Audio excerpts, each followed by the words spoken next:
잠깐만. 네.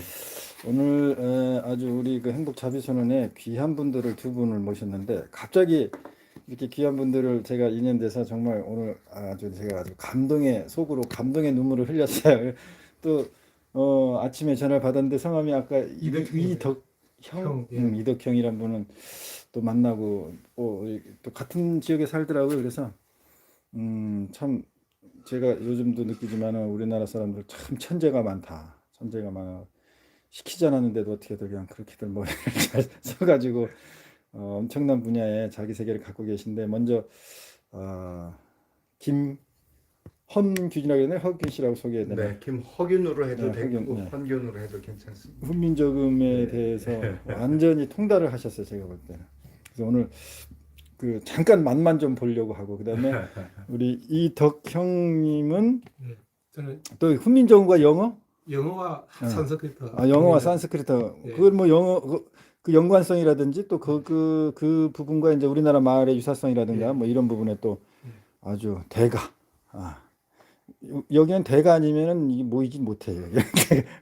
무조건 다 대가야. 네. 그래서 오늘 네. 갑자기 번개 아닌 번개처럼 네. 만났습니다. 그래서 앞으로 이제 좋은 시간을 많이 마련할 건데 오늘 먼저 우리 그 김허균 선생님의 그 훈민정 또는 본인이 가지고 있는 거 한번 맛배기로 한번 드러내 봅시다. 박수. 네. 안녕하십니까. 세종 이대의 눈물 저자 김허균입니다. 자, 여러분 오늘은 오늘이 아마 무슨 날인지 정확히 잘 모르시는 분들이 많을 거예요. 10월 2일인데 실제로 오늘은 김구 선생님이 죽음의 문턱에서 다시 살아나신 날입니다. 이건 연결이 안 돼. 그냥 하셔도 돼요. 네. 그 얘기가 무슨 얘기냐면 김구 선생이 이제 국무를 시해한 사건이 벌어지면서 늘 가슴에 어떤 그런 복수의 마음을 갖고 있다가 결국에는 일본인 경찰을 살해하는 그러한 일들이 벌어졌습니다. 그래서 결국 김구는 체포가 되었고 인천 형무소에서 죽음의 날을 기다리고 있습니다. 바로 군사재판으로 이어졌고 사형 선고를 받았던 분입니다. 그런데 공교롭게도 우리 대한제국의 전화기가 처음 생기고 개통을 하면서 이틀 만에 그래도 고종 황제가 마음이 걸렸던지 인천 형무소에 직접 개통된 지 이틀 만에 바로 덕수궁에서 전화를 하셨습니다. 그래서 김구 선생이 사형 선고를 받은 것을 그래도 자기가 대한제국의 황제이니 무기징역으로 바꾸자 이렇게 명령을 내리셔갖고 사실은 김구 선생이 오늘 다시 살아난 날입니다. 이런 날에 우리 스님하고 우리 선생님을 모시고 제가 간단하지만 또 제가 갖고 있는 학문의 세계를 소개할 수 있어서 저는 너무 영광으로 생각합니다. 자, 그러면 제가 합장으로 강의를 시작하겠습니다. 자, 여러분 이 양손에 이렇게 같이 모아놓으면 왼손의 마디가 여러분도 한번 세어보세요. 14마디고요. 오른손의 마디가 14마디입니다. 두 마디를 합쳐놓으면 바로 천문 28수 하늘을 동서남북으로 7개씩의 구역을 나눠놓던 세종대왕의 그 뜻이 사실은 우리 인체의 모든 기관과 이 손과 발과 신체 장기에도 전부 일맥상통하게 하셨습니다. 자, 조금 전에 우리 스님께서 훈민정음 28자를 카메라에 잠깐 담으셨는데요. 이 글자가 과연 원래 아무것도 없는 맨바닥에서 뭔가를 하였느냐? 그렇지 않습니다. 그 얘기는 바로 상고사편에 가림토 문자라고 나와 있습니다. 자, 가림토 문자는 우리 남한의 학계에서는 조금 이상한 기류가 있습니다. 북한의 학계에서는 태백일사나 북부역이나 이런 역사서를 학문적으로 정서로 인정하고 연구를 하고 있고요. 유일하게 우리의 역사를 부정하는 게 바로 우리 남한의 실정입니다. 사실은 가림도 문자가 바로 여러분들이 많이 들어서 알고 있는 환단곡이라고 하는 역사서 종합서의 안에 들어가 있기 때문에 이것이 진서냐 위서냐 하고 자꾸 서로 아웅다웅 싸우는 겁니다. 사실은 환단고기가 진서냐 위서냐를 여러 가지로 증명할 수 있지만 오늘은 제가 내일이 마침 개천절이고 개천일입니다. 그래서 제가 간단하게 소개하면 우리가 3,000년 전에 사실은 하늘을 그대로 보고 기록한 내용과 여기에 나오는 태백일사에 나오는 오성치루 즉 목화투금수가 한 줄로 나란히 쓴다라는 천문 기록과 정확히 일치합니다. 더 이상 사실은 따져서도 안 됩니다. 이것은 바로 진서이고 옛날부터 우리 세종대왕께서 자방고전이라고 표현하였습니다. 옛 글자를 모방하였다. 바로 제가 결론을 내립니다. 여러분, 자방고전 가림토 문자이고 훈민정음의 아버지격인 그런 문자입니다. 자, 그러면 제가 왜 오늘 제가 세종 이도의 눈물이라는 책을 지었는지를 여러분들께 아주 간략간략하게 하지만 빼놓지 않고 전부 담아서 한번 말씀을 드려보겠습니다. 자, 여러분, 중국 신화에 우리는 그냥 옳다 그러다 이런 거 따지지 말고요. 중국 신화에 복희와 여화가 우리 인간을 탄생시켰다라고 하는 얘기들이 있고요. 그리고 성경에는 또 여호와께서 이렇게 탄생을 했다. 이러한 얘기들이 신화적인 얘기들로 나오고 있습니다. 그러나 이 얘기는 역사를 사실은 집약한 얘기입니다.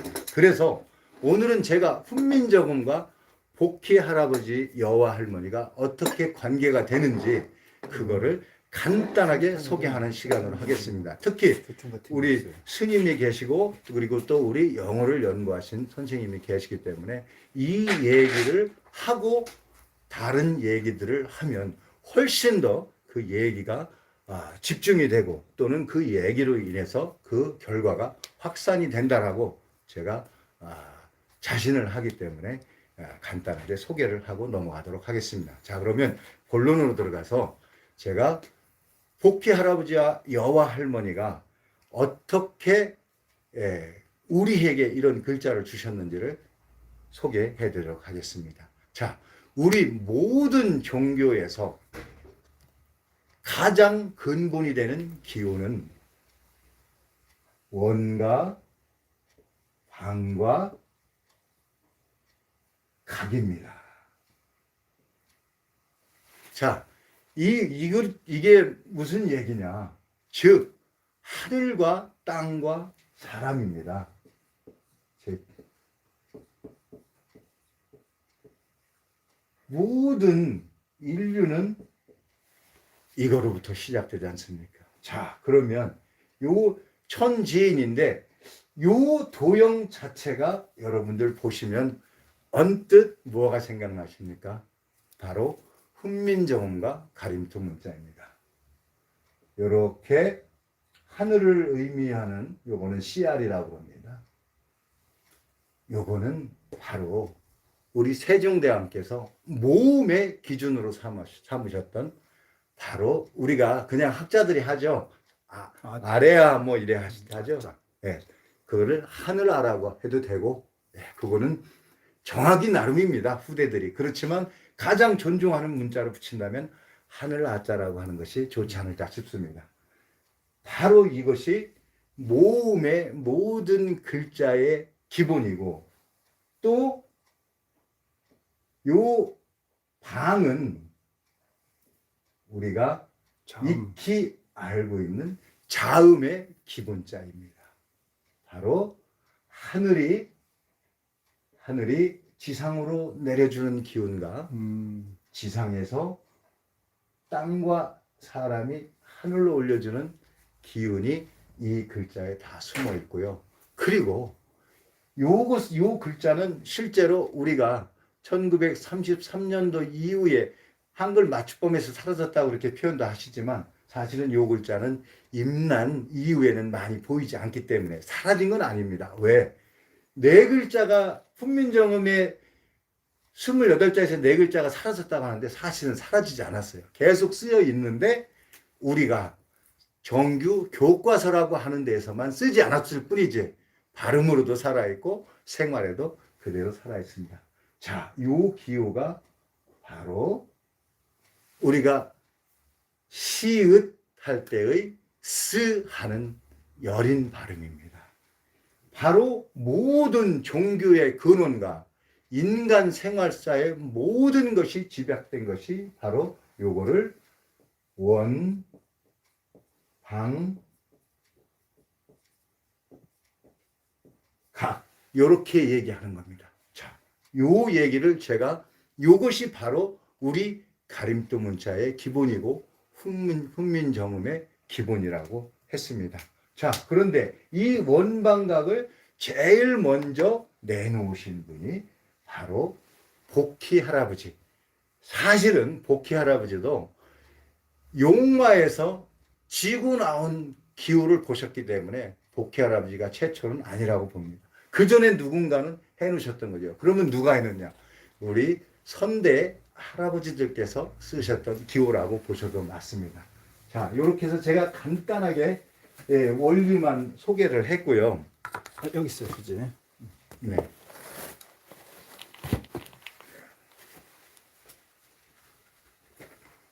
스님, 네. 원방각을 제가 또 이렇게 해석하니까 어떻습니까? 원방각에 대해서 나름대로 좀 생각을 가지고 있었는데 그 방에서 네. 거기에서 기역자, 니은자, 미음자, 리을자라든지 디귿자 나왔다라는 게 네. 오늘 아주 상당히 그 감동적입니다. 네. 그리고 네, 감사합니다. 아레아라는 이제 그런 개념이 이제 하늘을 의미한다고 네. 했는데 거기서 지금 들은 생각이 하늘의 뜻이 아래로 내려왔다. 뭐 이래도 같은 의미가 될 거라는 생각도 또 드네요. 네. 그래서 그게 이제 영어에서는 라이트라고 하는데 네. 라이트라는 말은 원래 날이다라는 뜻입니다. 네. 그 빛이 날이다, 빛이 네. 날이다. 그래서 오케이. 이제 달의 빛을 이제 우리가 루나라 부르는데 네. 그 루나는 원래 누나 네. 내려냈다 이런 뜻입니다. 그래서 눈. 루나라는 뜻 이제 해가 우리가 뭐 요즘 애들 이제 말하는 코인 이야기할 때 루나 코인 이렇게 하기도 하고 네. 루시드 뭐 이래가 빛이라는 말을 쓰고 네. 이제 성경에서는 루카라 해서 누가복음 할 때 그 루카 이게 네. 이제 흰빛이란 뜻인데 네. 하늘빛이란 말이에요. 그래서 네. 그게 뜻이 뭐냐면 누키다, 눕다란 뜻인데 눕다란 말은 아래로 내려놓는다, 네. 낮다라는 말에서 놓는데 그게 내려온다 뜻이니까 영어에서 라이트란 말은 날이다 뜻입니다. 네. 그래서 라이트란 말 글자를 쓰면 LIGHT인데 뜻이 세 가지가 있는 게 네. 하나는 빛이 내리다 해서 빛이라는 뜻도 있고 네. 하나는 새가 내려와서 내려앉다라는 뜻도 어허. 있고 네. 또 하나는 가볍다라는 뜻도 있습니다. 네. 가볍다는 것은 물건을 내려놓으니까 가볍다는 뜻이 되고 올커니. 홍자의 새가 네. 내려온다 뜻이니 그대로 라이트가 새가 앉다라는 뜻도 있고 네. 또 빛이라는 뜻은 빛이 밑으로 내리다 뜻이니까 그래서 날이다에서 라이트란 말로 바뀐 겁니다. 네. 어. 올커니. 예, 네. 그래서 그렇습니다. 그 부분을 자, 했었습니다. 그러면은 또 잠깐 또 이렇게 가벼운 토론이었지만 사실은 여기에 세상의 모든 이치와 그래요. 저 하늘의 뜻이 사실은 다 들어 있습니다. 자, 이어나가 보겠습니다. 자, 우리 선생님하고 스님, 우리 태호 복희 할아버지하고 여와 할머니가 그 들고 계신 게 있습니다. 태호 복희 맞아요. 할아버지는 기읍자, 제가 오. 기읍이라고 하지 않습니까? 네. 이게 우리가 얘기하는 왕이 어떤 지배권을 하는 가장 기본이 되는 게 금척인데 우리 저 신라를 통일한 김유신 장군이 동굴에서 기도를 하다 금척을 받았다는 얘기, 주몽이 금척을 받았다는 얘기, 우리 모든 역사에서 금척을 받았다라고 하는 내용이 바로 이 기읍자입니다. 네. 그리고 우리 여와 할머니께서 들고 계신 게 컴퍼스입니다. 그래요. 예, 우리 여와 할머니 전부 컴퍼스를 기준이 들고 되고 계십니다. 척도가 되는 것들이 나눌 수 그렇습니다. 있고. 네. 자, 보십시오. 하늘에서 내리는 제가 기운이라고 원방각에 설명했지 않습니까? 받는 기운이 바로 받아서 다시 하늘께 감사드리는 기운입니다. 자, 시읒은 요 시읒이라는 녀석은 뭐냐면 우주를 전부 다 잴 수 있는 도구입니다. 그래서 만들어지는 우주의 모형이 바로 요 모형입니다. 요즘 아이들한테는 3.14라고 하는 파이의 비밀, 여기에 사실은 다 숨어 있는 겁니다. 자, 그러면 제가 요거를 왜 글자를 꺼내봤냐면요, 훈민정음이나 가림따 문자의 기본은 기읍, 니은 합쳐서 미음, 컴퍼스의 시읒, 우주, 컴퍼스로 그려낸 우주의 이음, 요 5글자가 훈민정음의 기본 글자입니다. 자, 여기에서 그 전에 있었던 문법이 어떻고 이런 것들은 우리가 차차로 제가 또 강의도 하고 알려드리겠습니다. 그런데 세종대왕께서는 요 5글자 그리고 모음의 앞에서 설명한 천지인 도합 8글자를 시작으로 하셨는데, 자, 여러분, 팔음팔양의 기준이 팔음이 바로 요 8글자를 의미합니다. 팔양은 여러분들 불교에서는 팔음팔양을 경전으로 넣고 그것으로 기도하는 주문도 있습니다. 그 팔음팔양경은 모든 소원을 들어준다고 하는 그런 경전입니다. 그 경전의 근본은 바로 여기에 있습니다. 자, 요거는 조금 이따 다시 한번 제가 짚고 넘어가기로 하고요. 요 다섯 글자의 자음과 요 3글자의 모음이 서로 조화를 이뤄서 총 28자를 만들어내는데, 자, 보세요.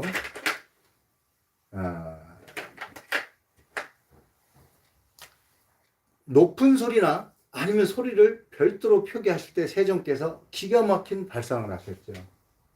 획을 하나 더하여 기역이 되고, 요 기본자의 원래 기운이 여린 기역입니다. 꼭지응이라고 하죠. 괜찮습니다. 꼭지응이라고 해도.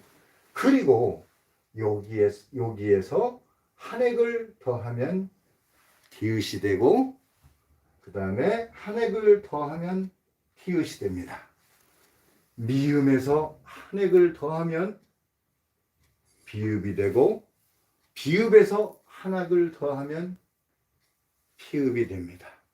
시읒에서 한 획을 더하면 지읒이 되고, 지읒에서 한 획을 더하면 지읒이 되고, 이응에서 한 획을 더하면 여린 히읗이라고 합시다. 그리고 한 획을 더 더하면 히읗이 됩니다. 그러면 요게 몇 자입니까? 바로 17자이고요. 자, 천지인이 합쳐져서 천지인 오, 아, 우, 워, 요, 야, 유, 여 합하여 11자. 그래서 28자를 완성을 시킨 겁니다. 사실 이 28이라는 숫자의 의미는 대단한 겁니다. 제가 처음 인사드릴 때 천문을, 우리 하늘을 그대로 문자에다 다 담아 놓으신 게 바로 우리 불가에서 하는 기도법, 또는 기독교에서 하는 기도법, 이런 기도법들이 다 여기에 의미가 있습니다. 자, 그러면 제가 여기까지 해서 28자가 그 28자를 구성을 하셨다는 것을 말씀을 드렸는데, 자, 그러면 요렇게 28자에 나오기 전에 가장 최초에는 뭐가 있을까요? 오늘은 태초의 문자의 비밀을 얘기하는 거니까 제가 태초라는 것을 강의에 중요한 내용으로 하여 제가 말씀을 드려보겠습니다. 이 물기를 좀 이걸로 닦고 네. 다음은 이걸로 하면 돼. 예. 준비가 뭐 괜찮습니다. 제대로 된 게 아니고 네, 요렇게 하면서 며칠 만에 왔기 때문에 네.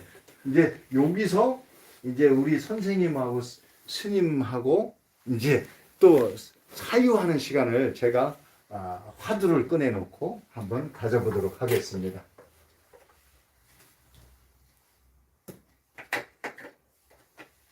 자, 이게 제가 우주라고 했습니다. 자, 태초의 우주에서 우리 선생님 성경에 제일 먼저 나오는 첫 구절이 뭐죠? 태초에 하나님이 말씀이 있었다. 네, 태초에 말씀이 있었다. 말씀이죠, 네, 바로. 말씀. 네. 바로 이 말씀이 있으셨죠. 그러면 우리 상고사의 여러 가지 역사서가 있지만 부도지에서는 태초에 뭐가 있었다고 했을까요?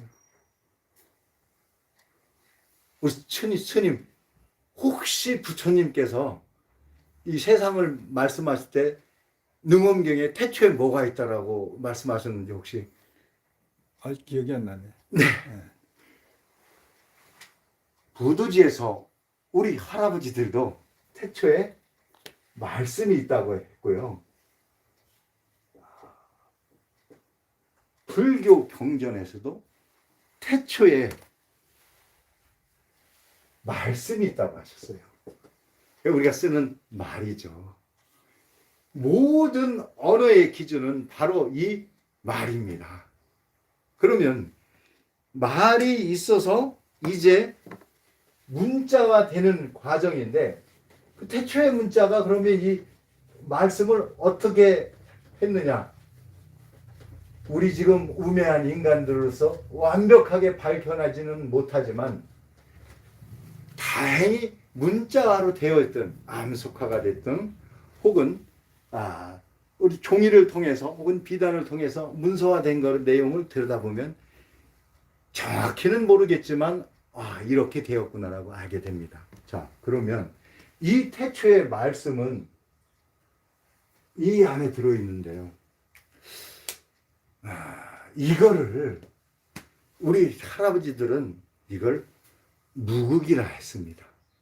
자, 스님, 그러면 무극에서 태초에 말씀이 있다는 것은 진동이 있었다는 얘기죠. 이 진동이 바로 소리죠. 그렇죠, 소리. 네. 이 음파를, 소리를 우리 조상들은 뭐라고 표현을 했냐면 이걸 바로 음과 양으로 나눴던 겁니다. 그래서 오늘날 과학가도 전혀 한치의 오차도 없는 바로 양전자의 원리가 우리 어르신들의 말씀 속에 그대로 다 녹아 있습니다. 그래서 음양으로 되는데 요 처음에 음양이 된 것이 이제 발전을 해서 자 양은 이렇게 표시하였습니다.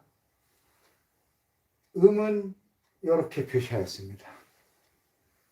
여기서 한 번 더 음과 양을 더 나누면 예를 들면 이런 모양이 되고요.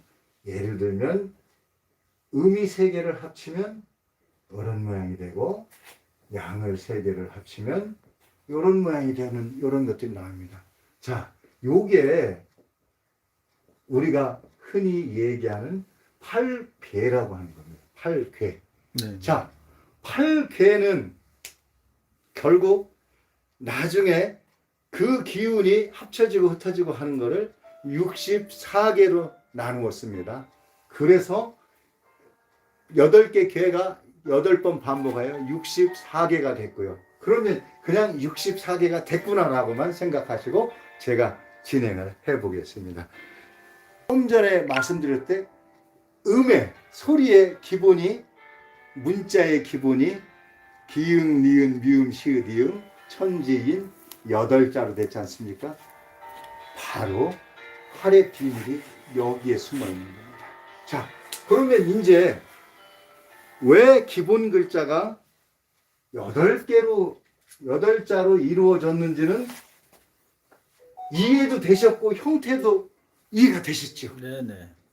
이거는 어느 한 군데 약점이나 흠잡을 데가 없는 정확한 이론입니다. 그런데 이 하늘을 전부 다 표현하시려니까 복희 할아버지가 여와 할머니가 사실은 여와 할머니가 곡자 들고 계셨고 복희 할아버지가 기역자 들고 계셨죠. 사실은 그때가 여성 중심 사회에서 남성 중심 사회로 넘어가는 과도기라고 보면 상고사에서 맞습니다. 실제로는 여성분들이 나중에 앞으로 제가 전에도 이런 말씀드렸지만 북극성은 5개다. 5개의 별이 돌아가며 임무 수행하는데 이게 바로 목화토금속 우리 그 원리하고도 2개를 같이 맞물려서 연구했을 때 올바른 천문학이 나온다. 자, 그러면 세종대왕이 훈민정음 28자를 만들 때 영의정을 이순지라는 천문학자의 대가를 했고요. 그리고 그 천문학에 관련된 수리화를 시키는 데는 수학의 천재 경인지를 들이셨고요. 그리고 이런 하늘을 찾아내고 발견하고 만들어낼 수 있는 비록 신분이 미천하지만 장영실을 등용했고요. 세종대왕이 이 소리의 근본이 뭘까 하고 고민하시면서 당신이 절대음감이신데 사실은 맹사성 맹고불 그분은 우리가 그냥 청백리로만 알고 계시죠. 맹사성이라는 분은 절대음감의 최고였습니다. 이분이 저 지방에 뭐 예를 들면 현감이나 이렇게 나가 계시다가도 세종대왕께서 부르시면 바로 올라와야 됐습니다. 그래서 한직에 나가본 적이 없어요. 맹사성. 네.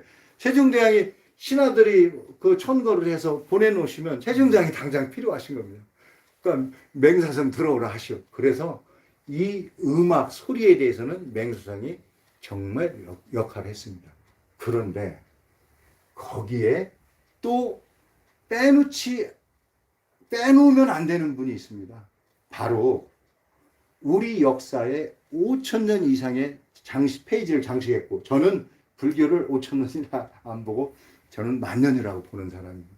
그때 바로 등장한 인물이 함어당 득통 정도전이가 불시잡변이라고 저 불가들 저 못 쓰겠어 하고 불시잡변이라는 책을 썼을 때 아니야 하고 하나하나 조목조목 반박하는 현정론을 쓰신 함어당 득통대사 그분이 바로 오늘날의 백제화정태에서 대자함의 주지를 하시면서 상자로 수암당 신미를 데리고 있었습니다. 그래서 함어당 득통이 수암당 신미하고 바로 이 또 모든 천문학과 언어학에 관계된 이런 것들을 기여를 했다는 것은 분명한 사실입니다. 자, 그러면 이 글자가 어떻게 28자로 집결되고 발전해 나가는지를 제가 한번 간단하게 설명을 드리겠습니다. 자, 우리는 천문 28수라고 합니다. 천문 28수는 하늘을 이렇게 형상을 했을 때 해놓고 사방으로 나누어서 요쪽 구역, 요렇게 구역을 나누는데 각기 별자리의 크기에 따라서 요거를 7개로 나눕니다. 넓은 칸도 있고 좁은 칸도 있습니다. 그래서 여기에다가 명명을 하기를 각항 저방 신미기라고 해서 그 별들이 갖고 있는 기본적인 근본 뜻을 여기다 이렇게 다 담아 놓으신 겁니다. 그래서 천문 28수는 즉 하늘입니다. 우주이고. 자, 그러면 세종대왕께서 이 하늘이 주신 소리를 백성들에게도 가르쳐주고 싶은 마음에서 이 28수에다 다 적용을 시키는데 28수에다 다 적용을 시켰을 때 그러면 우리 선조들은 이러한 내용들을 그 전에 모르고 계셨을까요? 아니죠. 제가 이걸 잠깐 설명했다는 건 태호복희 할아버지의 하도를 말씀드리려고 하는 겁니다. 오늘 주제에 이게 하이라이트입니다. 자, 스님, 네. 하도 낙서 이것은 바로 천문수리 지리가 한 도형 안에 정확히 우주를 전부 다 담아놓은 내용입니다. 자, 보십시오. 하도 낙서의 그림을 제가 그려가면서 설명을 드리도록 하겠습니다.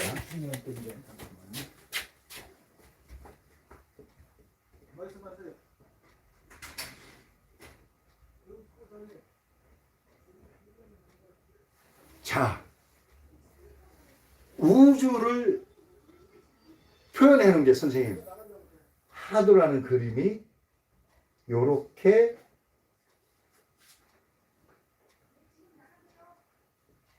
그려져 있는데, 자, 우선 하도의 방향으로는 이게 동쪽이 됩니다. 동쪽이고 요 성질로는 목이 됩니다. 목자리는 하도에 동그라미를 3개 그려 놓으시고, 그리고 동그라미를 8개 그려 놓으셨습니다. 그리고 이거를 뭐라고 읽으셨냐면 3, 8, 목이라 읽으셨습니다. 정확히 이해되셨죠? 자, 그리고 2,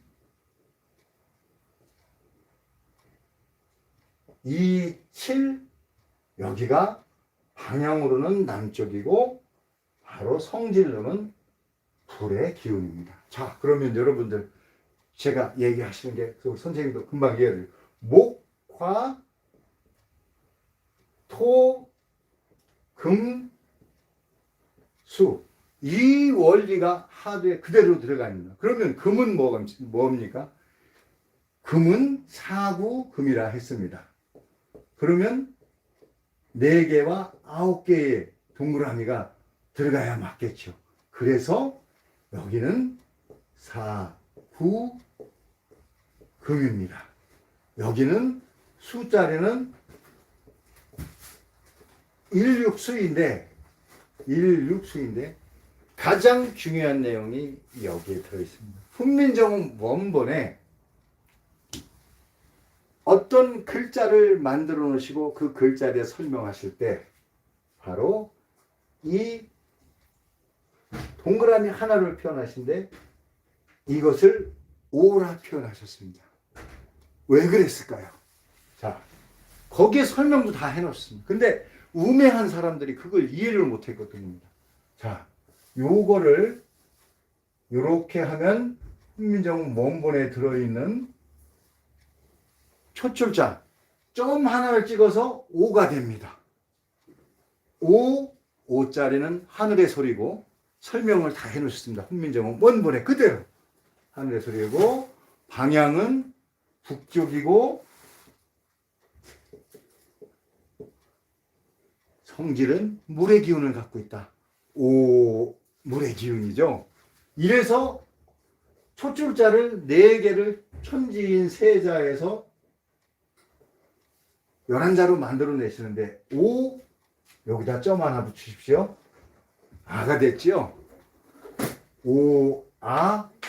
이렇게 연결하고 여기다 점 하나 붙이십시오. 여기다 요 점 하나 치고 연결해 보십시오.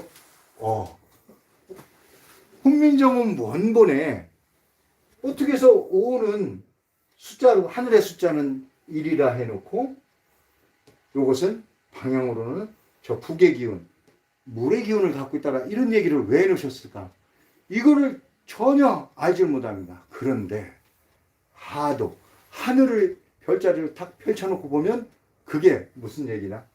정확히 요 아래 16수짜리의 안쪽에는 점 하나를 붙여서 5자를 만드셔서 설명을 해놓으시고 여기에는 목자리에는 점 하나를 붙여서 아자를 만들어서 아자를 설명해 놓고 요거는 숫자로 3이라고 설명을 하셨고 우자리에는 점 하나를 붙여서 우자를 만들고 요거는 2의 자리오고 우라고 이렇게 표현을 하신 겁니다. 그리고 어자에는 점 하나 붙여서 이렇게 해서 어자가 되고 이것을 뭐라고 해놓냐? 초출자라고 하셨습니다. 처음에 나온 천지인이 용합해서 처음에 나온 게 오, 아, 우, 어 이렇게 나온 겁니다. 그리고 두 번째 글자는 자 요번에는 북쪽에서 시작했죠. 요번에는 그 반대편에서 음양이니까 반대편에서 시작했죠. 여기에다가 점을 두 개를 여기는 안쪽 안과 밖도 음양 요런 음양 원리 이런 게 전부 여기에 밀집되어 있는 겁니다.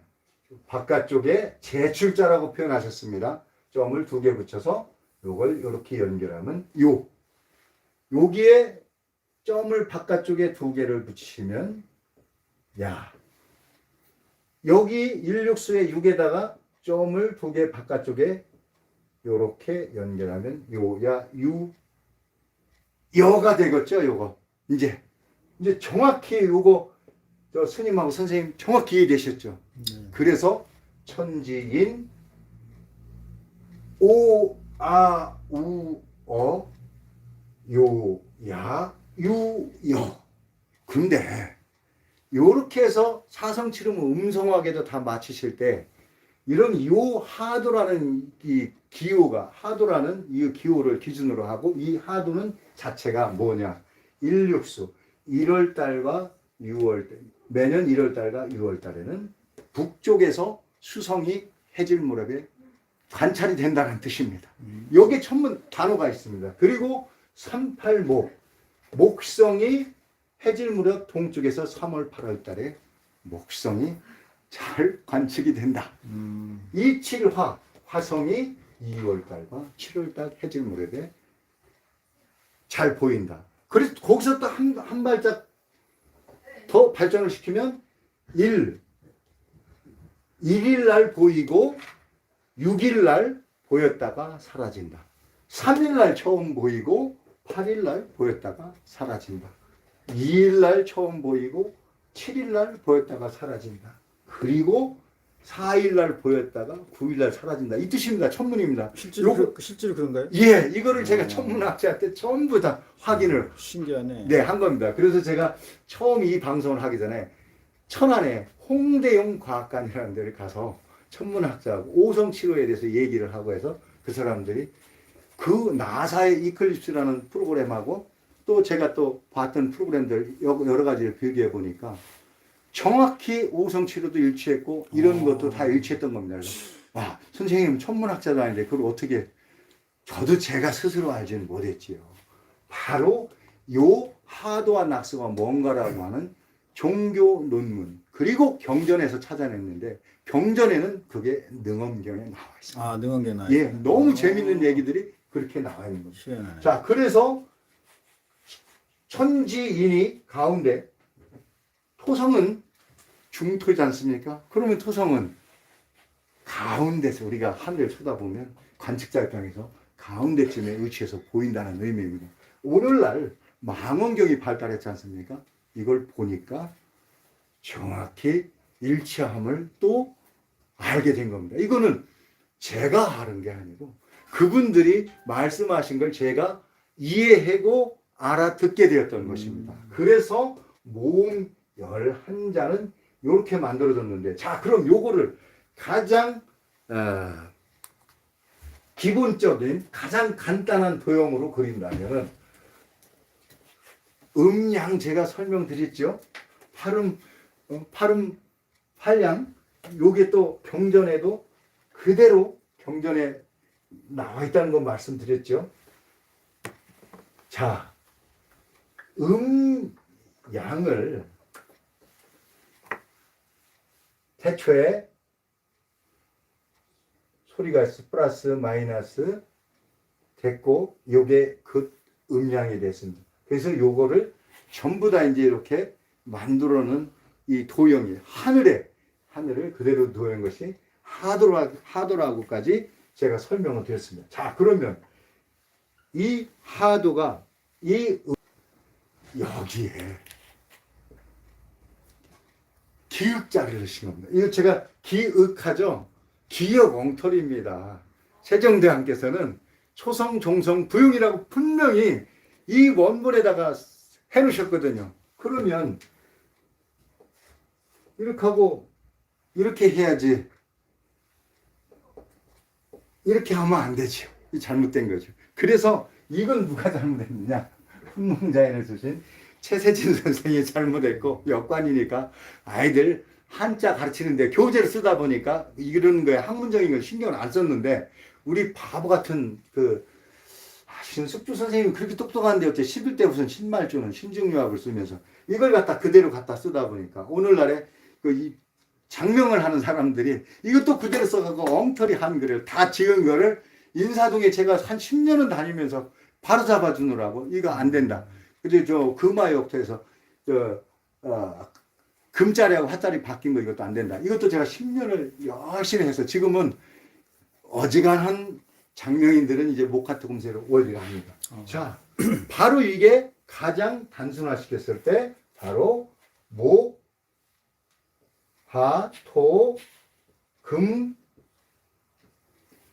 수. 목은 화를 생하고, 화는 토를 생하고, 토는 금을 생하고, 금은 수를 생하고, 수는 목을 생한다. 이게 바로 상생의 소리의 원리이고, 이게 바로 여기에 들어있는 원리, 우주의 소리를 정확히 받아들이면 이렇게 표시가 맞는 겁니다. 그런데 우리가 어떻게 했습니까?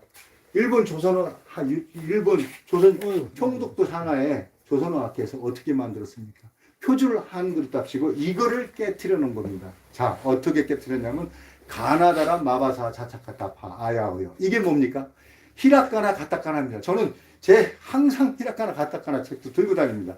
왜? 잊어먹지 말아야죠. 이들은 이미 다 알고 있었습니다. 우리를 망가뜨리려고 한 거라고 저는 생각을 합니다. 자, 보십시오. 목화토금서가 왜 그런지. 여기다가 바로 가액의 원리를 하면 기읍, 이 자리가 정확히 우주의 소리가 여기에 그대로 담겨 있는 겁니다. 그리고 화는 우주의 소리가 어떻게 됐습니까? 화자리는 니은이고 획을 하나 더해서 디으시고 쌍디으시고 요 쌍디읒 이건 나중에 제가 한번 기회 되면 말씀드릴게요. 쌍디읒 이거는 신의 한 수입니다.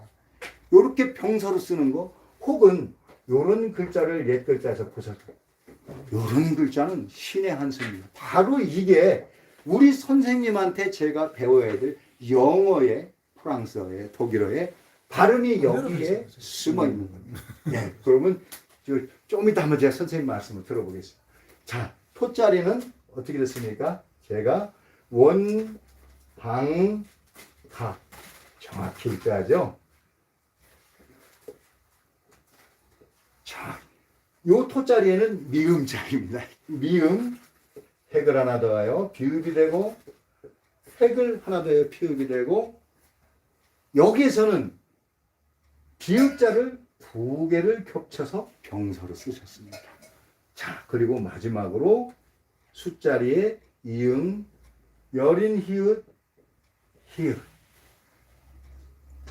자, 요것도 세종대왕께 예를 들면 우리가 지금 불글홍 할 때 요거를 이렇게 쓰셨습니다. 우리 세종대왕은. 근데 이거를 다 버려놓고 이 바보 원숭이들이 우매하게 어떻게 하고 있냐면 이걸 버려놓고 이제 와서 외래어 토득백을 하는 거를 만들어 갖고 아이들 공부만 하기 힘들게 만들어 놨습니다.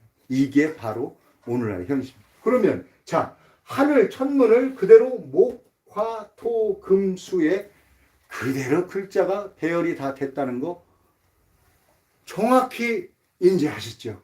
그래서 훈민정음을 가림따 38자에서 28자로 만드신 이유가 그래서 김당, 김빈, 그 다음에 이순지죠. 영의정이 천문학자입니다. 이런 사람들이 세종대왕은 필요하셨던 겁니다. 그래서 이렇게 글자를 만들어 주셨는데 자, 여기 그러면 정음 38자, 즉 가림토 문자에서 38자가 그만이었을까요? 아닙니다. 요 글자 안에 내포되어 있는 요런 글자들과 합용병서라고 그러죠. 이렇게 다른 글자를 하는 거. 요런 글자들을 다 포함하면 실제로 훈민정음도 35자 이상이 됩니다. 그러면 우리 불교 경전에서 산스크리트 범어에 나오는 모음자가 몇 자냐? 49자에서 쉬운 한자까지 구성이 되어 있습니다. 그러면 이게 실담자에 산스크리트가 아니고 예. 실담자라고 해야 돼요. 자, 그 실담자가 숫자가 늘어났죠. 근데 그들은 계속 숫자 모음 자음을 늘려서 썼습니다. 왜? 합용 병서 이런 원리들을 활용을 잘 못하니까 자꾸 모음 자음이 늘어날 수밖에 없었고, 우리는 오히려 세종대왕께서 38자 이상, 가림투 문자가 지금 역사서에 38자로 나왔지만 그 이전에 우리 글자, 혹은 홍산문에 나오는 그런 글자 체계를 합쳐보면 공교롭게도 52자에서 50자가 나옵니다. 결국 산스크리트하고 체계가 같습니다. 자, 여기서 이제 훈민정음은 이렇게 만들어진 거다 하고 제가 완전히 밝혀놓으면서 이 책에 있는 원본 제가 한자 한자 제 손으로 직접 쓰면서 이거를 설명을 다 해놨지 않습니까? 이제 이거는 됐습니다. 이거를 어떻게 그러면 확장을 시켜 가야 되느냐. 자, 제가 이 훈민정음을 공부하면서 놀라운 사실을 발견했습니다. 그 시작은 이걸로 쓰 이걸로. 네, 네, 산스크리트어를 공부하신 선배 학자님들의 그 공이 있죠. 그 중에서 제가 공의 크기를 논하라고 하면 좀 그거는 이상하지만 실제로 그거에 가장 공이 크신 분이 가장 우리 역사에서 우리가 기억할 수 있는 분은 바로 고려의 나홍화상. 자, 그분은 나홍화상은 쿠빌라이가 징기스칸이 세계를 정복하고 쿠빌라이 칸 때 가장 넓은 영토, 저 동남아까지 다 점령을 했을 때 그 쿠빌라이 칸이 여태까지 저 골치 아픈 한자 때문에 우리가 너무 힘들었는데 국가를 세우고 통치를 하려니까 문서가 필요하고 이런 모든 것들이 필요할 때 그러면 우리 글자를 만들자 해서 만드는 것이 그것이 바로 파스파 문자입니다. 근데 파스파 문자의 근본은 그럼 어디가 있을까요?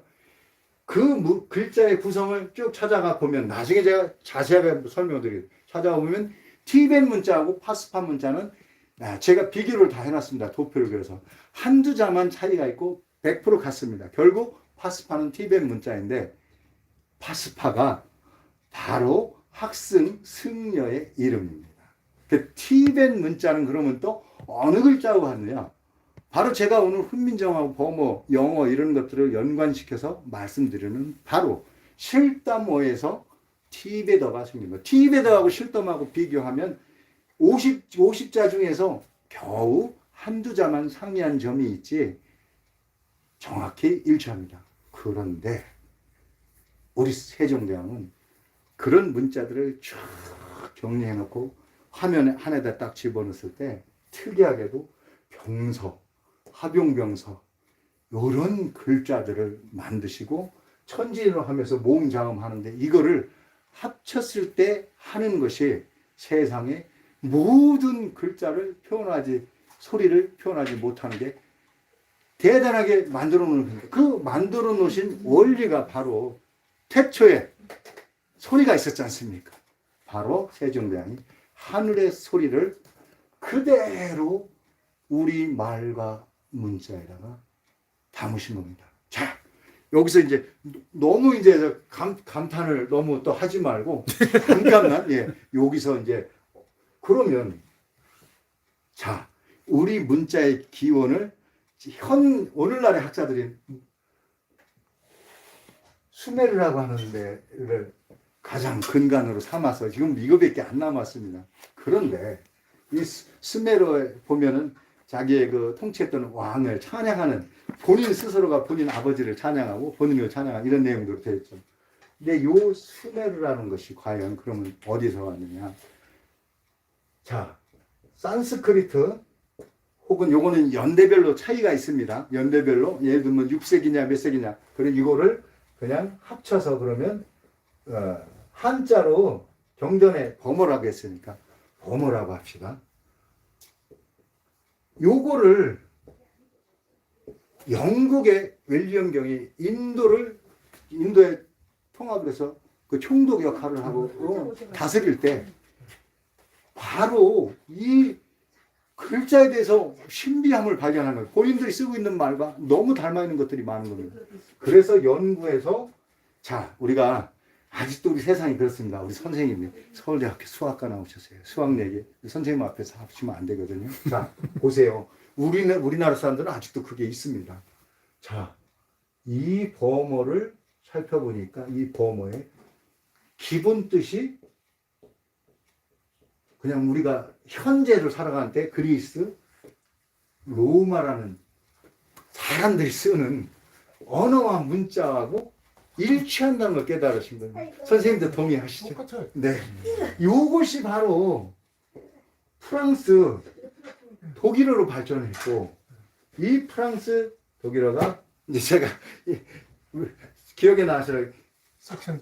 잉글로 섹슨죠. 네, 섹슨. 바로 영어가 영어로 된 건데 이 영어가 청교도에 의해서 오늘날의 공통어인 미국어가 된 겁니다. 그러면 요렇게 수메르로 왔는데 그럼 요 수메르 요 얘가 누구냐를 알아야 그래야 어디가 언어가 시점이고 종주국이냐 태초의 비밀이 풀리지 않습니까?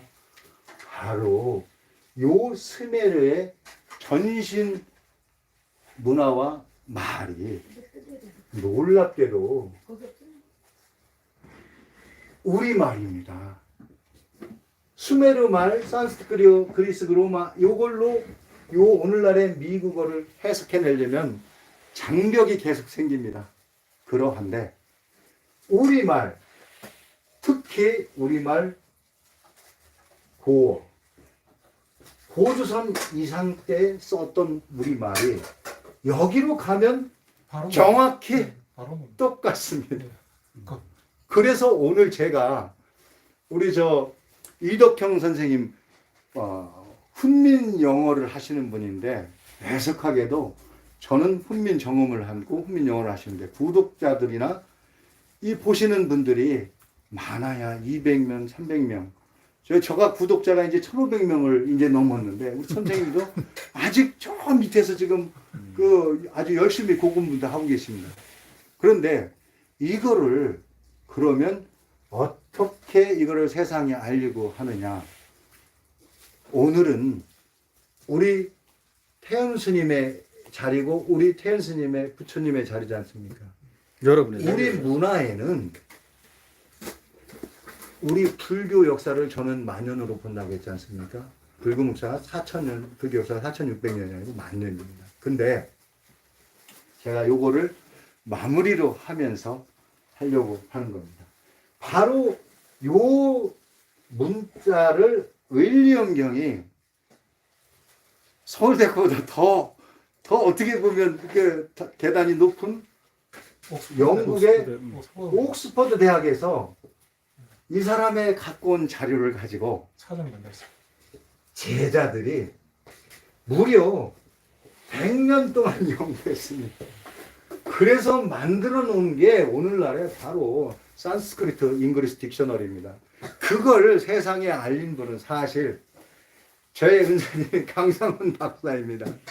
강상원 박사가 그 얘기를 했는데 우리 은사님이 사실은 학문이 방향이 좀 잘못돼서 제가 우리 은사님 이거 잘못됐습니다 이런 얘기도 하지요. 잘못된 건 잘못된 거고 시작 전초기지를 만들고 디딤돌을 만드는 분이 대표적인 분이 강상원인데 이 강상원 박사님이 나오기 전에 바로 저 고려의 나홍화상과 우리 최고의 불교의 학생인 하모당 두통 그리고 세종대왕과 그 세조 자제분을 도와서 오늘날에 우리가 알고 있는 팔만대중 모든 경전을 해석해 놓으신 게 바로 하모당 득통의 제장 수암당 신미입니다. 그런데 수암당 신미 스님은 사실은 창제 과정에서는 하모당 득통 스님의 사실은 우문원리에 대한 논의 세종께 큰 영향을 드렸고 수암당 신미는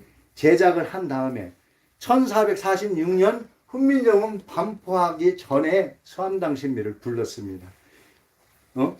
우리 스님이 열심히 하모당 와서 공부를 하고 워낙 머리가 좋았던 천재이고 과거에 집현전 학자였기 때문에 세종대왕은 아신 겁니다.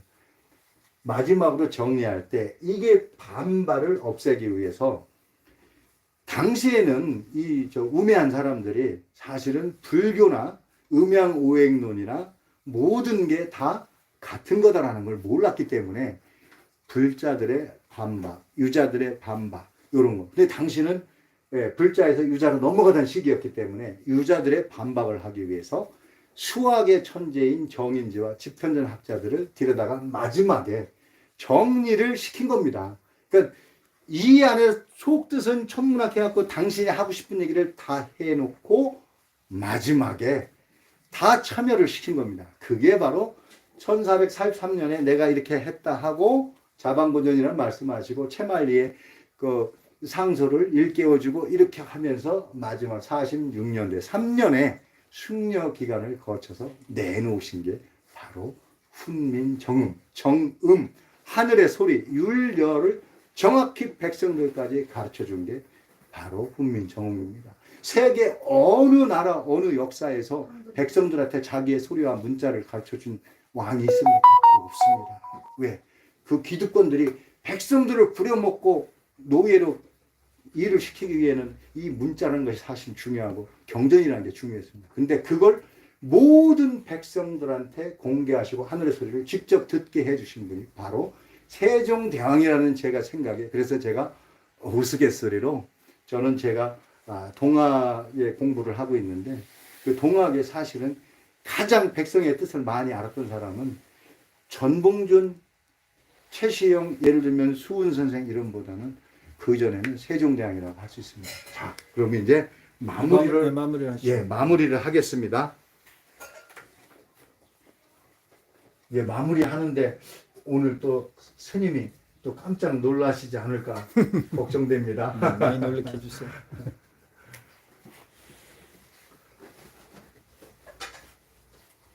산스크리어 범어 요런 공부를 수암당 신미가 천재적인 머리를 갖고 계신 분이고 하마당 득통한테 또 더군다나 공부를 했으니 대자사 세종의 집안의 사찰인 대자사에서 주지를 사시던 분이 하마당 득통이요. 하마당 득통의 상자를 맡아서 일한 사람이 바로 수암당 신미입니다. 나중에 해암사에 하무당 득통이 주지를 하시고 현등사에 주지를 하시고 똑같이 신미대사가 상자로 갖다 주지를 하시고 결국 세종께서 궁궐 안에 내불 땅을 지을 때 그 주인공이 바로 수암당 신미입니다. 근데 그걸 잘못해서 그래서 나란말씀이라는 그 씻을 수 없는 그런 어쩌면 오점을 또 남겼을 수도 있습니다. 이거 제가 할 때 정말 말렸거든요. 하무당 득통 스님을 내세운다면 내가 100% 찬성한다. 근데 수암당 신미를 하면 안 된다. 왜?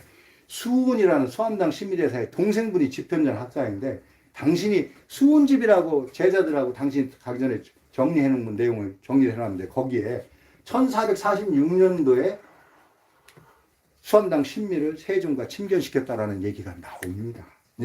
빼도 박도 할 수 없는 증거죠. 그래서 저는 그런 얘기를 권해드렸던 겁니다. 자, 이제 오늘은 제가 불가 절집에 와 있으니까 마지막에 자, 우리 불가에서 산스크리트 범어로 경전을 초기 경전을 제대로 부처님의 말씀 소리를 듣고 싶어 하시는 학생들이 계셨습니다. 그분들이 그래서 범어를 공부했고 빨려를 공부했고 자, 범어는 누가 쓰는 거요?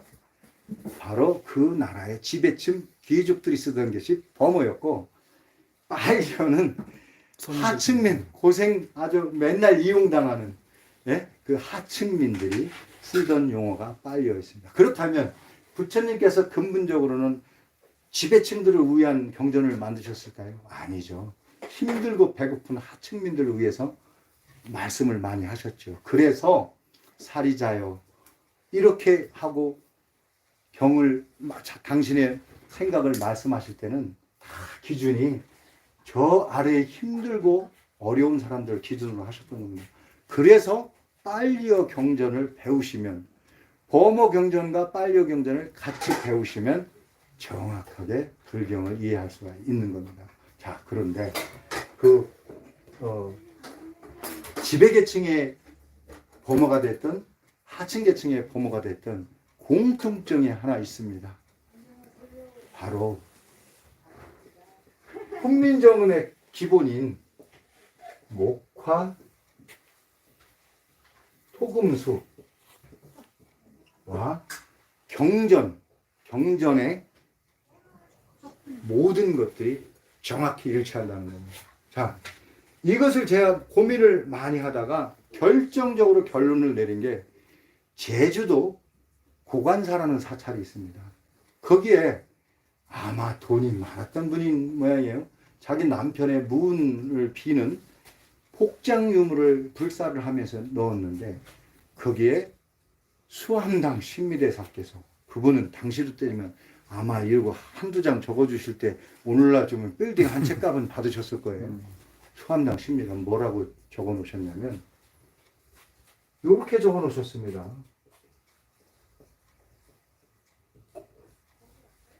자, 우리가 남두육성이라고 하죠.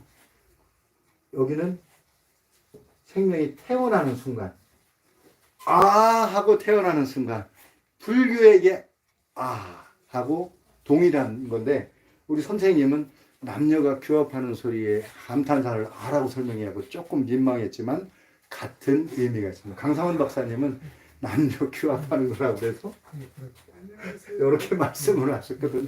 근데 생명이 태어나는 거고, 이 태어난 생명이 무럭무럭 목의 기운으로 자라는 겁니다. 네? 이걸 범어로 이렇게 표시하면 이게 무럭무럭 자란다는 표시가 될 수 있습니다.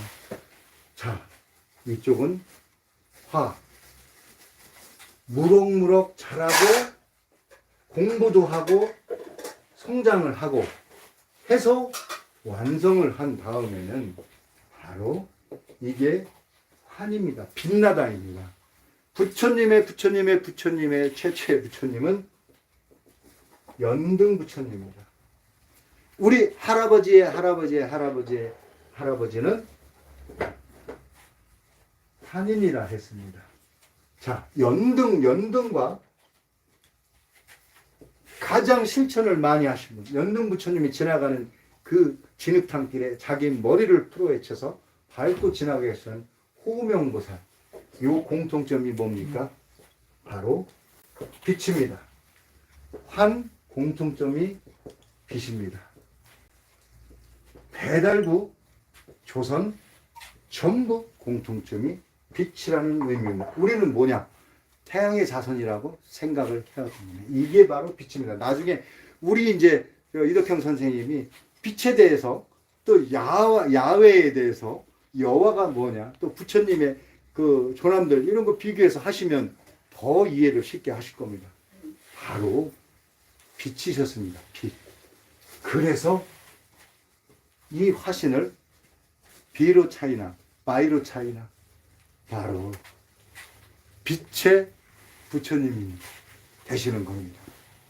자, 이것이 이렇게 왜 연관이 되어 있는가를 제가 고관사의 복장유물에서 마지막으로 제가 이거다. 뭐냐? 옛날 우리 학생들은 세상이 열리고 음과 양이 있고 이것이 팔음팔량으로 발전되고, 이게 경전에 그대로 나와 있고요. 이것이 64개로 발전하고, 이런 모든 것이 그러면 어디서 왔느냐? 바로 천문, 제가 아까 그림을 요약해서 말드리겠습니다. 바로 요 하도와 낙서에 전부 하늘을 담아놓은 겁니다. 자, 오늘날 우리가 공부하는 사람들은 도서관에서 공부하죠. 바로 하도의 도자와 낙서의 서자를 따서 도서관이라 했던 겁니다. 즉 하늘을 그대로, 우리 연등 부처님도 하늘의 진리를 그대로 받아들이신 분이고, 호명보살님도 그대로 받아들이신 분이고, 그 후대의 함어당 특통과 수암당 신미도 바로 이 음양오행 빛의 월주를 다 수용하시고 그거를 사유하시고 다 하셨던 겁니다. 자, 제가 오늘 강의 끝나기 전에 강의 여태까지 잘했는데 저 녀석이 마지막에 재수없는 소리 하나 하네 하고 들을 소리가 있습니다. 근데 공교롭게도 우리 수암당 신미 대사가 제주도 고관사 복장님을 거기에다가 저도 깜짝 놀랄 만한 얘기를 해놓으신 겁니다. 우리 강상훈 박사님이 제주도 고관사에서 주지스님이 그 복장유물을 꺼내셔가지고 그분도 호기심이 많으셨던 모양입니다. 그 경전을 이해를 못하니까 강상훈 박사님이 어머니 능통하다니까 보내왔는데 박사님이 5년 동안 끙끙 앓으면서 풀질 못했습니다. 그 왜 못 풀었냐? 강상훈 박사님이 바로 이 음양오행 이거 공부가 사실은 좀 못하셨던 거죠. 그래서 그 복장 유물을 저한테 주시고, 야 헌균이 네가 한번 이거를 해석을 해봐라 그랬는데 저는 첫눈에 이게 음양오행론 그리고 목화토금세의 천체를 담아놓으시는 걸 알았습니다. 근데 거기에 불경의 글자를 목화토금 동서남북으로 배열하고 문자를 다 넣고 해서 얘를 잘 먹여서 키우고 자라고 학문을 해서 나중에 중용을 알게 되고 금자리 가서 빛나게 세상에 알려라 했는데 그 세상에 금자리 알려라 하면서 뭐라고 하셨냐면 탐이일자 공덕 탐이일자 공덕 이렇게 해놓으셨습니다. 그래놓고 거기다가 이거는 그냥 우연이라고 생각하십시오. 제 이름 법헌자 고르다균 헌균이라고 써놓으셨습니다. 뭐냐? 너가 게으르지 않다면 한 문장으로서 세상에 공덕을 쌓으리라고 금자리에다가 빛나는 자리에다가 그 얘기를 딱 해놓으셨는데 이 그림이 들어가고 이 기원문 설명을 해놓으셨는데 셋째 줄에다가 그 얘기를 딱 써놓으신 겁니다. 그 저는 이게 무슨 일일까? 그래서 제가 세종대왕께서 훈민정음을 바로 바른 소리를 알려주셨는데 요 후대에 우매한 요 조선의 이 우매한 사람들이 이걸 잊어먹고 사는 시간이 분명히 올 거다. 왜냐하면 수암당 신미대사는 이미 경지에 오른 분이라 이걸 알고 계셨던 겁니다. 세상의 흐름. 그러면 600년 후에 어떤 놈이든 내 말뜻을 이해하는 놈이 나올 거다. 왜? 당신이 그거 정리하고 한마당 득통하고 기여를 하셨으니까요. 그래서 거기다 저는 탐이 일자 공덕 헌균이라고 저는 적어 놓으셨을 거라는 그런 사명감 아래 제가 돈도 안 되는 거 스님 죄송합니다. 제가 작년 재작년 2년 동안 이 책을 만들고 유튜브를 찍고 막 하면서 한 2억을 썼습니다. 요 가까운 여주에 일요일 날만 와서 이 책 사람들한테 주고 좀 읽어봐라. 이거 제발 읽어야 돼. 대한민국 사람이 죽기 전에 꼭 한번 읽어야 할 책이다라고 맨날 이렇게 하고 하는 게 벌써 3년 차인데 그 막대한 돈이 들어가는데 제가 평생 동안 일해서 모아봤자 그거 뭐 벗어나지 못하거든요. 근데 저는 수암당 신미대사께서 그런 문장을 남겨놓으신 거는 분명 저한테 세상에 나와서 무슨 소임을 하라는 그런 의지를 담아놓으셨다라고 생각하고 그래서 제가 우리 태연 스님과 인연이 되고 그리고 우리 덕형 선생님과 인연이 된 겁니다. 자, 여기에서 이제 제 얘기는 줄이도록 하고 자, 하느님 빛 요거를 잠깐 시간이 가능하다면 우리 이덕형 선생님께서 영어가 우리말이다. 결론은 나왔습니다. 영어는 우리말입니다. 그럼 영어가 우리말인데 야훼 하느님 제가 금방 선생님 강의를 듣고 느낀 것을 잠깐 이야기해요. 그렇습니까? 그러면 우리 선생님이 이쪽으로 이제 오세요. 제가 이제 저 아랫자리로 내려가겠습니다. 지금 시간이 네. 박수. 네, 박수. 주시고 잠깐 소개만 하시고 다음에 또 시간을 한 5분만 딱. 다음에 또 그냥 시간 한 2시간 드릴 테니까. 한 5분 할게요. 네. 안녕하세요. 저 국민영 이덕형입니다. 네. 제가 금방 느낀 건데 이제 스님께서 말씀하실 때 하늘을 갖다가 사로 이렇게 네 개로 이렇게 나눠서 이게 이제 사자지 않습니까? 근데 영어에서는 이걸 갖다가 포라고 이야기합니다.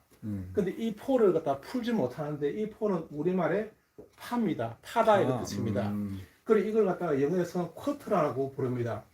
네, 쿼터 이렇게 해서 뭐가 네. 이걸 4분의 1을 사는데 네. 이게 무슨 말인가 하면 깨트려입니다. 글자 들으면 깨트려. 틀려. 그래서 이걸 다른 말로 하면 테트라라고 부릅니다. 우리가 테트리스 테트레라.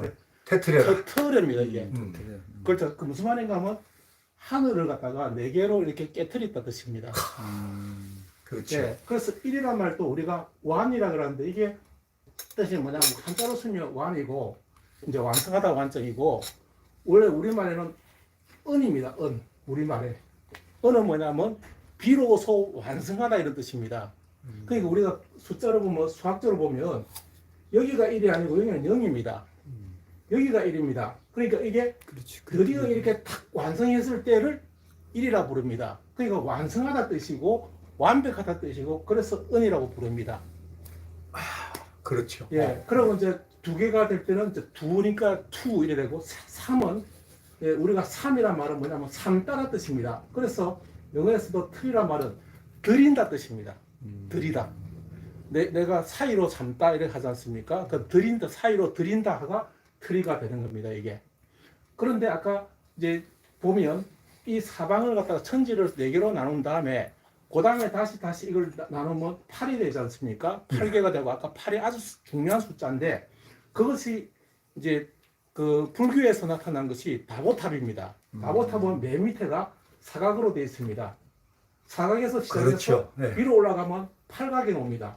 예, 팔각이 나오는 것이 이게 팔각이 이제 6은 없습니다. 그 위에 바로 8이 나오고 그 위에는 바로 이제 원이 나옵니다. 이렇게 원이 나와서 맨 끝에는 이제 점이 나오죠. 점 이게 하늘입니다. 그래서 다보탑을 보면 이 다보탑은 바로 4, 8, 원, 그 다음 점으로 돼서 하늘로 가게 되어 있는 수행을 하면 할수록 이게 이제 나타나는데 이 사가 이제 뭐냐면 십자가입니다. 십자가는 영어로는 크로스인데 왜 크로스냐면 가로질렀다 뜻입니다. 가로질렀다 뜻입니다. 가로서지 않습니까? 이걸 갖다가 그대로 가면하면 기독교의 십자가고 이걸 오른쪽으로 돌리면 이게 이제 만자가 돼버리고 이걸 저쪽으로 돌리면 이제 그 히틀러의 이제 되고 이걸 더 빨리 돌려버리면 우리가 명상을 하다 보면 명상 속에서 들어가면 이제 제가 명상을 좀 배워서 단전으로 들어가서 저 꼬리뼈까지 이렇게 돌려보면 이게 돕니다. 뱅뱅뱅 돌아가지고 나중에는 태극 문양으로 이게 막 바뀝니다. 4태극이 나왔다가 더 빨리 돌아오면 3태극이 나오고 3태극이 더 빨리 돌아가면 2태극으로 바뀝니다. 이게 그래서 결국 사실은 결국에는 선생님 그 바로 우리 소리가 문자로 만들어지면서 그 소리를 진동의 세계를 정확히 예. 하는 것이 명상인데 예. 그 명상을 불경으로 태연 선생님 예. 불경의 훈민정 우리말을 잘 살렸으면 그 기도가 얼마나 잘 이루어지겠습니까? 그렇죠. 여기 그리고 이제 지금 팔이- 우리 네. 팔이 그 되면서- 지금 밑에 그 예. 사각하고 팔각 이렇게 원 나왔잖아요. 네. 우리 불교교리적으로 얘기하면 원리적으로는 이제 그게 맞는 게 뭐냐면 사성제에서 그것을 이제 수행하는 게 구체적으로 이제 8정도로 수행을 해야 돼요. 그다음에 완성을 이뤄야 되거든요. 영광을. 네. 네, 그러면 그렇게 이제 불교에서는 적용할 수가 있어요. 맞습니다. 요것도 이제 가보면 요 이제 다보타만 봐도 사실 안에는 아주 많은 비밀이 들어있는데 여기 바로 밑에는 동그란 구가 아니고 찌그러진 구입니다. 찌그러진 구라는 것은 자기를 갖다가 좀 더 눌러서 자기를 좀 더 자기 자신을 죽인다는 뜻이고요. 여기서 이제 좀 더 수행이 깊어지면 이제 완전한 완성체가 된다는 그런 의미로 이제 이 다보탑에서는 다 표현되어 있는 겁니다. 사실은. 그리고 또 요 그 사각을 요 위에 올라가면 구멍이 다 뚫혀져 있습니다. 그럼 자기 그 구멍이 뚫히고 거기 사자를 세웠단 말은 자기 자신을 버리고 사자가 방에서 오는 그 이 사방을 갖다 막으면서 악의 기운을 받지 말라는 그런 의미로 이 다보탑이 지금 발표하고 있는데 8은 다시 또 가면 우리가 아라비아 숫자는 8이 이랬습니다. 그 이거는 원래는 어디서 나냐면 이렇게 나왔고요. 이게 1이 됐습니다. 이게 한자는. 네. 그럼 이걸 영어로는 8라고 부르기도 하고 8는 이제 서양 사람들이 잘 모릅니다. 근데 이게 옥타라고 그래서 옥토퍼스 할 때 옥타 이래서 네. 이게 무슨 말이에요? 우리말에 옥다입니다. 옥다. 네. 서로 옳았단 말이죠. 네. 근데 이것도 마찬가지로 옥하다 뜻인데 이게 발음이 이렇게 돼서 제 옥히다 이 말이지 않습니까? 바로 선생님 그 원 그러니까 두 개 모양이 얘가 옳한 거잖아요. 가림 따문에 예. 올따에 정확히 일치하는 거예요. 옛날에는 사진법을 네. 사용했기 때문에 사진법 이 두 개를 갖다가 요렇게 펴는 게 바로 요 글자가 바로 요겁니다. 요거 네 개 요렇게. 네. 이 두 개를 요렇게 세우면 이제 요 글자가 되고 요걸 요래 세우면 이제 그 아라비아 문자가 됩니다. 그래서 옳았다 뜻이어서 나온 겁니다. 그 옛날에는 사가 가장 중요한 이유가 아까 선생님이 계속 사를 강조하신 게 바로 사진법을 사용해서 오진법을 사용한 게 아니고 그래서 오를 갖다가 뭐라는 뭐 파이브라고 하지 않습니까? 또 다른 말 하면 퀸트라고 부릅니다. 그 퀸트는 이건 이제 파이브는 펴서 한 개 더 붙였다 뜻이고 펴 붙였다 뜻이고 퀸트는 경상도 방언으로서 낑군다 뜻입니다. 낀다. 꾼다. 네, 낑구다 뜻입니다. 그대로 나왔습니다. 그 네. 제가 여기 턱도 영어로 친이라 부르거든요. 조우란 말도 있습니다. 영어로 그 턱을. 이거는 쪼여다 뜻이니까 금방 이거는 이해가 되지 않습니까? 근데 친이란 말도 턱이거든요. 근데 사람들은 그 말이 무슨 말인지 모르는데 경상도 사람 바랍니다.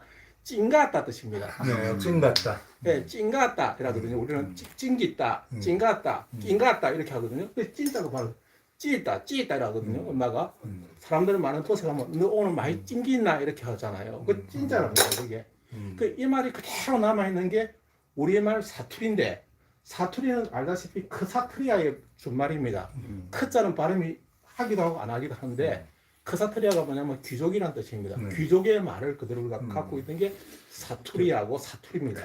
그래요. 지금 아주 흥미진진한데 이 시간이 예, 그렇습니다. 갑자기 만들어진 마무리로 거라. 부처님 한번 설명을 드리고 영어로 그거를 하고 마무리를 이제 해요. 부다라는 한 1, 2분 내로 원래 끝내시죠. 이제 그 부다라는 말을 이제 산스크리트 원리행경이 쓴 산스크리트 사전에 보게 되면 당군 디자라고 적어놨습니다. 당군의 자손이고 그 코리안 디센던트이라서 그냥 한국 한국의 자손이다라고 딱 적어놨습니다. 놀랍게도 그 저 부처님을. 네. 그래서 붓다라고 먼저 하는데 붓다라는 것은 이제 뭐 밝히다라고 해석하는 사람도 이거는 사람들마다 약간 다르기 때문에 밝히다라고 이제 해석을 하는 사람이 더 많습니다. 그래서 저도 밝히다라고 말제로 저는 알고 있고요. 저는 이제 그 종교도 없지만 명상을 하다 보니까 부처님을 한번 떠올려 보세요 하고 이제 이렇게 명상을 하니까 갑자기 밝은 빛이 이렇게 팍 이렇게 나오더라고요. 예, 그래서 아 부처님도 하나의 빛이구나라는 생각을 했습니다. 연등 부처님, 네. 호명보살님, 그 정도로 저는 알고 있고 비로자나 부처님. 네. 저는 이제 오쇼 라저니시의 경을 많이 읽어서 오쇼 라저니시의 이제 그 탄트라 비전 이런 거 하면서 거기에 나오는 이제 그 수행법을 이제 몇 번 공부한 적이 있고 그랬는데 예, 뭐 그 나름대로 이제 저는 네. 그래요. 이제 스님이 우리 이제 마무리를 일로 오시고 우리 스님이 이제 자리에 가셔서 마무리를. 야 여기 아주 흔적이 난무하네. 이게 펜이 막 흘러서 그래 이게. 열정적으로 강의해주시는 하여튼 두 분. 빛이 사방으로 번져서 그렇습니다. 그래서 네. 수고하셨고 어쨌든 이게 저는 다 불연이라고 생각을 합니다. 불연이라고 생각하고 지금 하시는 두 분이 말씀하시는 게 제가 젊은 시절에 한참 한 20대 때 너무 고민하고 나름대로 공부하고 수행도 해본 그런 부분들여서 그게 이제 너무 가슴에 와닿고 그리고 좀 속 시원한 그런 부분도 있고 이제 저의 몫은 그런 모든 부분이 다 이제 그 우리 마음에서 의식에서 나온 거거든요. 이런 모든 도식이든 뭐 하도낙서든 모든 인간이 표현되는 건 전부 의식에서 나온 거예요. 마음의 작용에서 언어도 마찬가지고. 그러면 그것이 그 근본 원리는 이제 마음의 원리, 의식의 작동 원리를 이제 내가 알아내야 되겠죠. 그런데 수행으로 할 수 있거든요. 이제 학문은 도식화된 거 기호를 하기 때문에 그거는 항상 표면적인 것밖에 할 수밖에 없어요. 뭐 구분을 하자는 것이 아니라. 그런데 제가 볼 때 그건 이제 그것은 내 몫이겠구나라는 생각을 갖습니다. 그래서 여러분하고 이렇게 이론적인 부분하고 저하고 같이 풀어 나간다면 그야말로 이게 가능하지 않을까라는 생각이 들고 희망에 차 있고 가슴도 부풀고 그렇습니다. 그래서 기회가 된다면 앞으로 기회가 되겠죠. 기회 또 시간을 내야 될 거라고 생각을 하고 좀 더 이렇게 허심탄회하게 지금 보니까는 명상도 좀 하셨다 그러는데 그 부분도 이제 저는 어쨌든 명상이나 수행 위주로 해오는 사람이었기 때문에 그 같이 좀 더 나눈다면 조금 더 서로 시너지 효과가 날 것 같고 더 완전해질 것 같습니다. 하여튼 갑자기 이렇게 법회 전에 만들어진 시간이라서 급한데 그럼에도 아주 너무 좋았고 다음에 또 아주 우리 구체적으로 또 시간을 자꾸 마련하도록 하겠습니다. 네, 고맙습니다. 네, 감사합니다. 자, 좀 드세요. 이제 우리는 이제 스님 법회 이런 것도 같이 참여해서 말씀도 듣고, 네. 아유 참